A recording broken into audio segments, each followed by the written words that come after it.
हाँ तो स्टूडेंट, आज हम आप लोगों को एक वीडियो बनाने जा रहे हैं और ये वीडियो है बीए फर्स्ट ईयर प्राइवेट के बच्चों के लिए।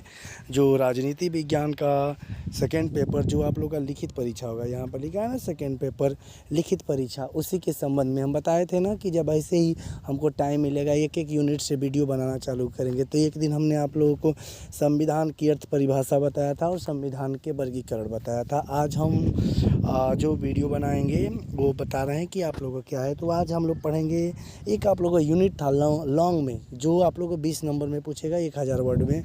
उसमें है संघात्मक और एकात्मक। सुने हैं ना आप लोग? देखेंगे अपना प्रश्न निकाल कर, तो देखेंगे तो अगर स्क्रीनशॉट लिए होंगे तो प्रश्नों को देख लीजिएगा कि संघात्मक और एकात्मक।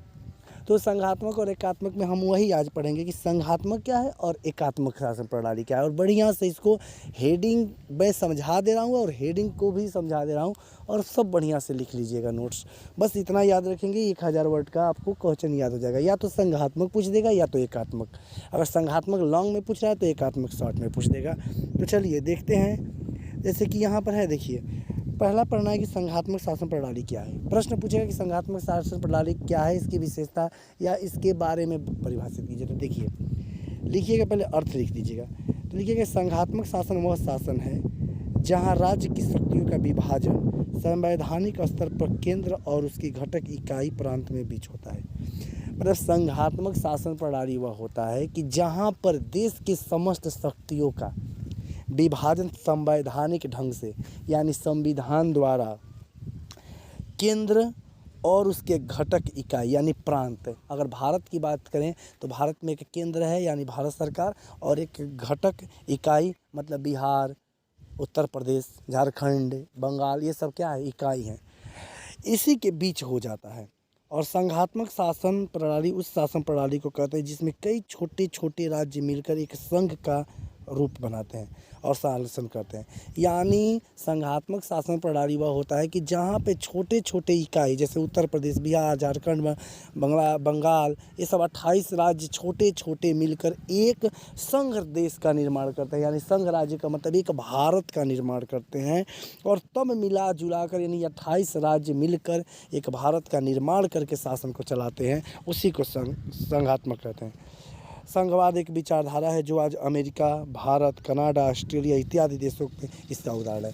अगर संघात्मक शासन प्रणाली की व्यवस्था का देखा जाए तो इस प्रकार की जो हम लक्षण बताए हैं, व्यवस्था बताए हैं, यह व्यवस्था पाई जाती है भारत, कनाडा, ऑस्ट्रेलिया, अमेरिका, इन देशों में संघात्मक शासन प्रणाली पाया जाता है। अब इसके लक्षण अगर पूछे कि पक्ष दे लक्षण, तो लक्षण भी लिखने से पहले अर्थ को लिख दीजिएगा। तो देखिए लक्षण क्या क्या होता है। पहला लक्षण आपको दिखाई देगा वहाँ पर, लिखित संविधान। जहाँ के देश में संघात्मक शासन प्रणाली होगी, वहाँ के शासन प्रणाली में पहला लक्षण होगा लिखित संविधान। वहाँ लिखित संविधान पाया जाएगा। ठीक है। दूसरा है कि संविधान की सर्वोच्चता। जब लिखित संविधान होगा तो संविधान क्या होता है, सर्वोच्च होता है। और उसी सर्वोच्च में क्यों सर्वोच्च है, क्योंकि उसी से शक्तियाँ बंटवारा। अगर मुंह से कह दिया जाएगा तो कोई कहेगा नहीं ये मेरा है, ये तेरा है, ये तेरा है, मेरा है ना। इसमें शक्तियों का बंटवारा संविधान द्वारा होता है, इसीलिए उस देश के संविधान को सर्वोच्च रखा जाता है। फिर शक्तियों का विभाजन। उस देश में जितनी भी शक्तियां हैं, जैसे जेल, पुलिस, विवाह, सेना, बैंक, रेलवे, शिक्षा, स्वास्थ्य, इन सारी शक्तियों को बांट दिया जाता है। यानी शक्तियों का विभाजन पाया जाता है, क्योंकि वहाँ पर 2 सरकारें पाई जाएंगी, एक केंद्र और एक प्रांत। तो सिंपल सी बात है कि वहाँ पे शक्तियों का विभाजन कर दिया जाता है। दोहरा शासन। दोहरा शासन का मतलब कि 2 स्तर की शासन देखी जाएगी, एक प्रांतीय स्तर की और एक केंद्र के स्तर की। ठीक है, दोहरा शासन प्रणाली होगा। तो दोहरा शासन जहाँ भी संघात्मक होगा वहाँ पर दोहरा शासन प्रणाली पाया जाएगा। फिर है कि स्वतंत्र न्यायपालिका।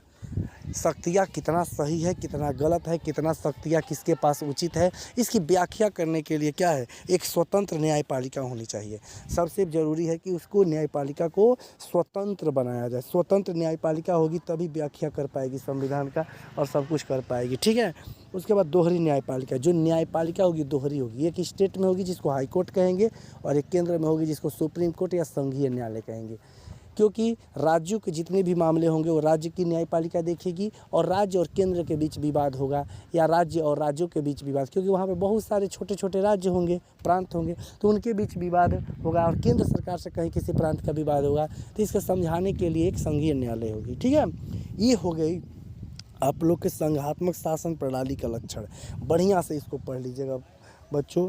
ठीक है, अगला है हमारा एकात्मक शासन प्रणाली। तो पूछेगा कि एकात्मक शासन प्रणाली क्या है, अगर लॉन्ग में पूछे देखिए एकात्मक, तो पहले तो उसको समझाइएगा कि एकात्मक शासन व्यवस्था संघात्मक शासन व्यवस्था के विपरीत शासन व्यवस्था होती है। यानी सिंपल सी बात है कि जो संघात्मक व्यवस्था अभी हम लोग पढ़े हैं उसके उल्टा जो व्यवस्था है वो एकात्मक है, सीधा उल्टा हो जाएगा, क्योंकि एकात्मक शासन व्यवस्था में शासन की संपूर्ण शक्तियाँ केंद्रीय सरकार में निहित होती है। अभी संघात्मक में क्या बोले हैं कि शासन की समस्त शक्तियाँ दो जगह केंद्र और राज्य में विभाजित होती है। यहाँ पर क्या है कि सारी शक्तियाँ एक केंद्रीय ही सरकार होती है, नाम से ही एकात्मक शक्तियाँ एक ही सरकार जिसको कहते हैं केंद्रीय सरकार उसी में निहित होती है, और स्थानीय सरकारों का अस्तित्व और उनकी शक्तियाँ केंद्रीय सरकार की इच्छा पर निर्भर करती है। अगर प्रांतीय सरकार पाई भी जाएंगी, अगर कहीं छोटे देश बड़ा हो और छोटे छोटे राज्यों में बांट भी दिया गया हो तो उसकी शक्तियाँ केंद्र सरकार से निर्भर करेगी। यानी शक्तियाँ जितना केंद्र सरकार देगी उतना ही पर वो कानून बना सकती है, उसी पर काम कर सकती है।